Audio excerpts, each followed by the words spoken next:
Hey everyone, and welcome. We're John and Lorna, and back in 2023 we decided it was really time for a change. We decided to leave the Gold Coast in Australia, and we sold pretty much everything we owned, including our Harley Davidson, our house, and traded it all for an adventure in Chiang Mai, Thailand. And it's been an incredible journey so far. We've already picked up a new Harley, found a wonderful new home, and even got a Ford Wildtrak. So follow along as we give you a peek into our daily life, our views about living in Thailand, and all our travel adventures.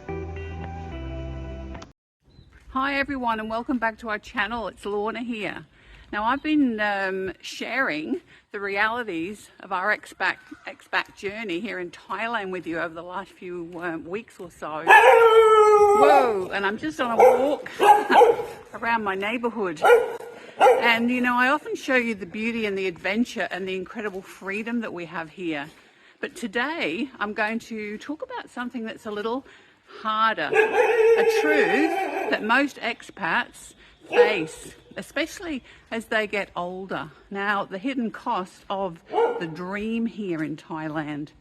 So when you decide to move halfway across the world, especially at our age, you know, we're late 60s, I'm early 70s, you paint a picture in your mind, a vibrant new life here, true balance with frequent visits from family and friends, and you imagine Zoom calls, you know, every week, heartwarming reunions, and everyone's staying connected despite the miles between you all. Now, it's a beautiful vision, and for a while you genuinely believe it, but then slowly, almost imperfectly, the truth begins to set in, and the video calls, they become less frequent. The text messages dwindle, and they say, oh well, we'll visit you soon, and those promises stretch into years. It's not a dramatic fight. It's a slow, quiet fading. You begin to realize that while you physically moved to paradise, the world back home hasn't actually stopped. Now, this isn't just about missing parties or special occasions. It's really about the erosion of your most meaningful, long-term relationships with family and friends, your back home tribe. And it comes in two distinct, painful forms. Now, first, there's the global empty nest. Now, this isn't just for parents whose kids have grown up. It's about the emotional distance from adult children, siblings, and extended family. You've perhaps dreamt of them visiting often and experiencing your new life with you. But the reality is, long-haul flights are expensive, time zones are tricky, that's right, and everyone back home has their own busy life. And your dream vacation spot becomes a high-effort, high-cost destination for them. Now, then there's the life event gap with your oldest friendships. These aren't just acquaintances. These are the friends who have known you for decades, the ones you shared milestones with. But when you're 6,000 or so miles away, you miss the opportunities, the spontaneous meetings, and the mundane chats that can happen. So, you know, things change when you're away from your homeland, and you begin to see their joyous photos on social media, the birthdays, the anniversaries, and the impromptu weekend getaways. And you begin to realize that you're no longer a principal player in that story.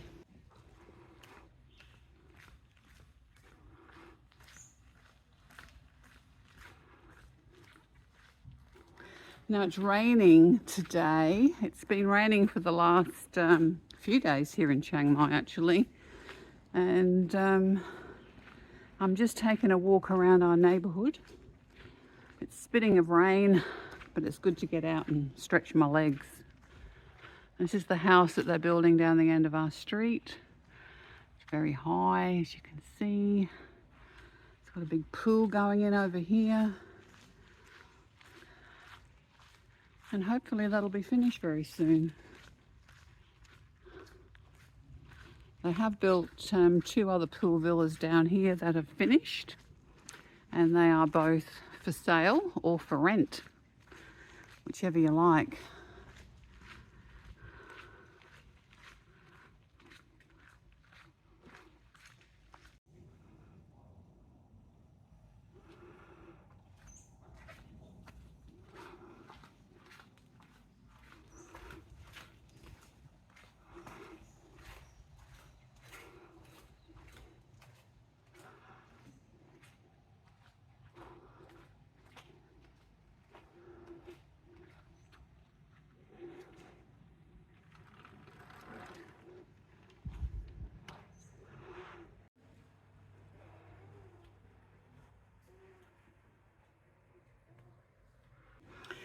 You coming over? You coming over? Yes, look at you. You're a inquisitive little boy, aren't you? Look at you. Yes, he's a pretty boy. Pretty boy.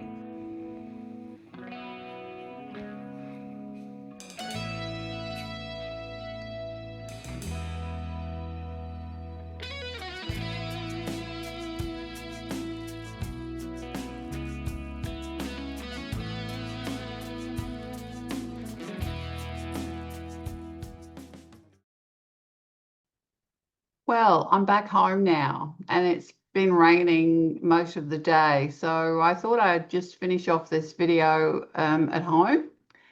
And following on the theme of what I've been talking about so far, the truth is it's not anyone's fault. It's the inherent nature of long distance relationships. And what holds close relationships together isn't just big events in life, it's the mundane things.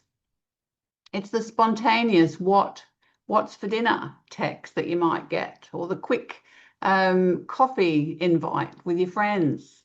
Distance makes all interactions a high effort event for most people. And these low effort, high frequency bonds are the first to die. And let's be honest, the burden often falls on you because you're the one that moved away. You're the one adjusting to time zones. You're the one initiating the video call, trying to bridge the gap. And it becomes exhausting. And you start to ask yourself, are they moving on, or are we the ones who left? Now, these aren't just our stories. They are the countless stories of expats that we have met since we've been living here in Chiang Mai. Now, most people make friends with their neighbours. Maybe you lived in a house for many, many years and your kids all grew up with your next door neighbours or the people in the streets. You're all friends. You went on holidays together, and your deep friendships were built on shared history and daily presence. And when you moved, well, they were incredibly supportive, sending encouraging messages. But slowly, over time, their weekly texts became monthly. Their annual Christmas card became a quick Facebook tag. And they're still your best friends, but they've stopped sharing their daily struggles with you and their joys because, well, your reality here is simply too distant for them to relate to. Now, the symptom here is the loss of the mundane, that feeling that you miss the small everyday check-ins, the connective tissue that holds deep friendships together, which distance cannot replace. Now, you realize the friendship has shifted from an active partnership to a periodic update. Now, maybe you spend months planning and budgeting for your adult children or other relatives to visit you in Thailand. You're so excited to share your life and your favorite spots. But when they arrive, they spend half their time on their phones. They complain about the heat or the food, or they treat your home as a cheap motel or a hotel for their own vacation plans, not as a place to reconnect with you. And when they leave, well, you feel more alone than ever before they arrived.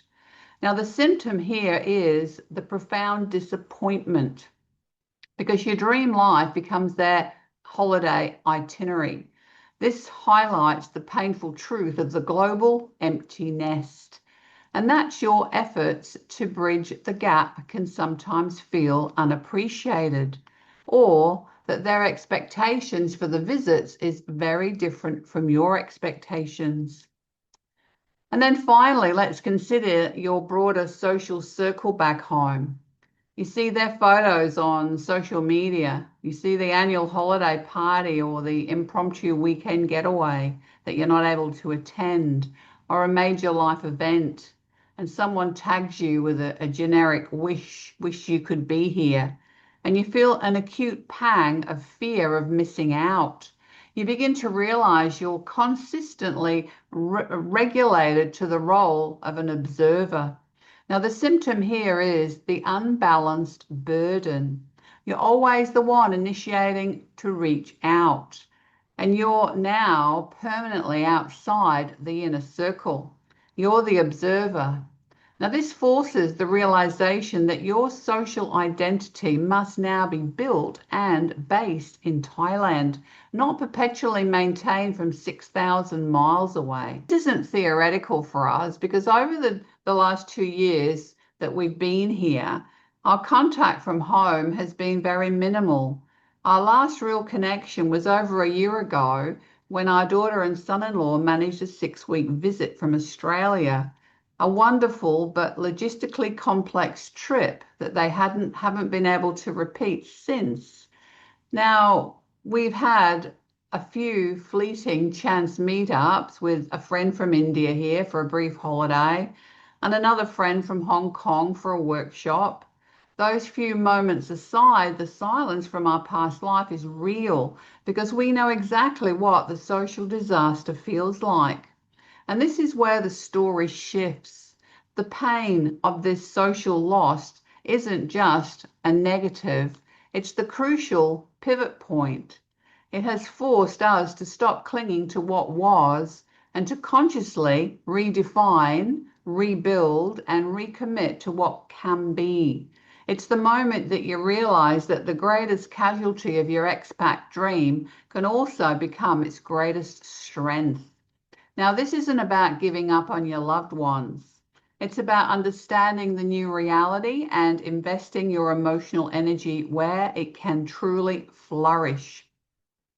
And for most expats, that means a deeper investment in your present life and your primary relationships. So how do you turn this social loss into relational gain? Now, we've learned it involves 3 key strategies that I want to share with you right now. You have to accept that constant casual family interactions is likely gone, and instead focus on making 1 or 2 strategic, high-impact connections per year. Now, the first key is to actively budget for a fly to us fund or you fly home fund. Allocate a portion of your monthly savings to help offset the cost of their flight and yours, or put this towards, like I said, your flight cost home for a visit. Now, this removes a huge financial barrier and makes visits a shared investment. And it shows them how serious you are about maintaining that connection. Now, the second key is when they do visit, make it count, set expectations beforehand. Now, these visits are for connection, not convenience. So design experiences that are memorable and low stress. Focus on sharing your life, not just being a tour guide. Maybe it's a quiet week at home, visiting local markets together, or teaching them a few Thai phrases. But the goal is depth, not breadth. Now, the third key is to move beyond random, awkward video calls and establish specific low-effort rituals. Maybe it's a scheduled Tuesday tea time call, sending weekly updates via a private photo album, or even watching a favorite show simultaneously and texting commentary. Now, this creates new shared context that replaces the lost mundane, and it keeps you both current in each other's lives. The fading of your old social identity back home forces you to build a resilient new one right here in Thailand. And this is crucial for long-term happiness. So stop wasting emotional energy on transient expat acquaintances. You know, the ones here for a few months and then they're off to the next adventure or country. Instead, intentionally seek out lifers, long-term residents, local business owners, teachers with multi-year contracts, or even Thais who are open to foreign friendships. Now, these individuals have deeper roots and are looking for stability, just like you. Now, the best way to create lasting local connections is through shared interests, and that are not just being an expat. Join a Thai cooking class, maybe a local volunteer group, a photography club, or a language lesson. We joined the local Harley owners group here in Chiang Mai, and we've met so many new people, and they've remained friends with us because they live here. Now, these connections are based in your current reality, making them more authentic and durable than friendships purely based on your shared foreignness. And this builds a new local tribe that understands your daily life and shares your immediate world, reducing that sense of constant observer.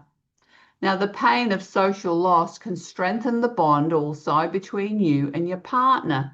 Your partner becomes your absolute primary emotional anchor. So you must consciously shift from relying on external social support to view your partner as your most vital resource. And when the traditional support systems dwindle, your marriage becomes the bedrock. This isn't a burden.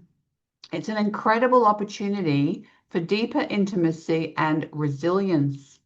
So make a conscious commitment to weekly low-cost rituals that nurture your relationship. A regular Thai date night at a local restaurant, learning the language together, exploring new temples, or simply enjoying your morning coffee on the balcony outside.